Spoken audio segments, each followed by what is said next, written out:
was a lot of scrapping, me and my brothers jumping somebody or one of us getting jumped and then going, back out to retaliate. It was that kind of thing.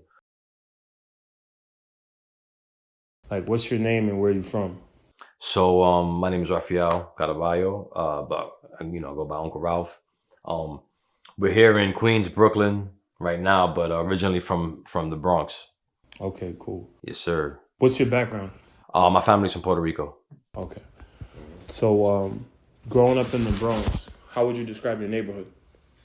And what part of the Bronx too? So to paint a story, I grew up in Kingsbridge. In Kingsbridge in the 80s, basically, kind of coming off the crack epidemic, coming off of like a crazy high crime rate. Kingsbridge was nothing to play with.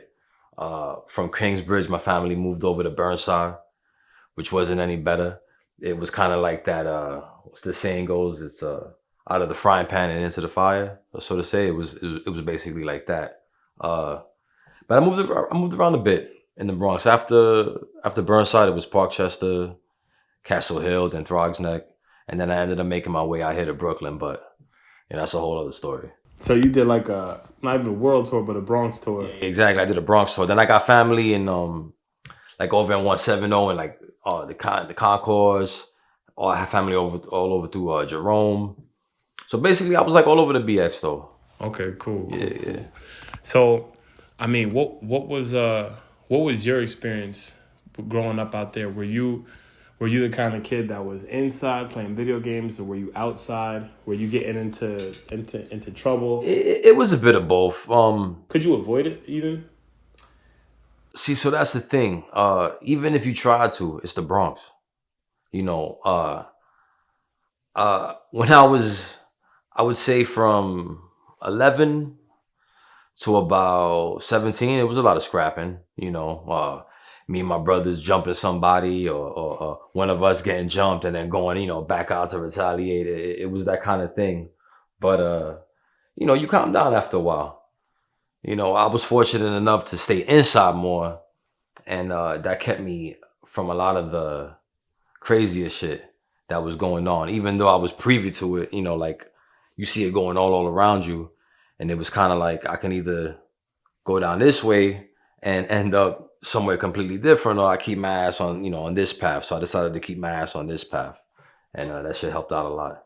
Okay, cool. Because typically when I think about an artist, I think about someone who's kind of quiet, reserved, and you know, not necessarily that social. See now, so I guess, and again, it's not all one size fits all. I've always been pretty outgoing, modestly popular amongst my peers. Like I got along with everyone. I got along with all types of people. And I've always just been a people person. And I think that because of that, it translates socially to certain aspects of what I do with my art also. So it was a little different for me. I wasn't like the closeted inside. I mean, you have to be inside to create the art, but I was still connected and tapped into my communities. Okay, for sure, for sure. What was your home life like? Like, were your parents into the arts? So my mother was an artist herself. She did a lot of like landscape portraiture. She was really into floral stuff, so she'd paint like floral arrangements and stuff. And I was a huge mother's boy, so the bulk of my influence comes from my mother. But I was fortunate because my father was also he was very just like pushing me towards it. Like I didn't have parents that were like, "Oh, you can't be an artist. You got to be a doctor or be a fireman or be something more practical." My parents were like, "You want to be an artist? Then you're an artist." So I was really fortunate for that.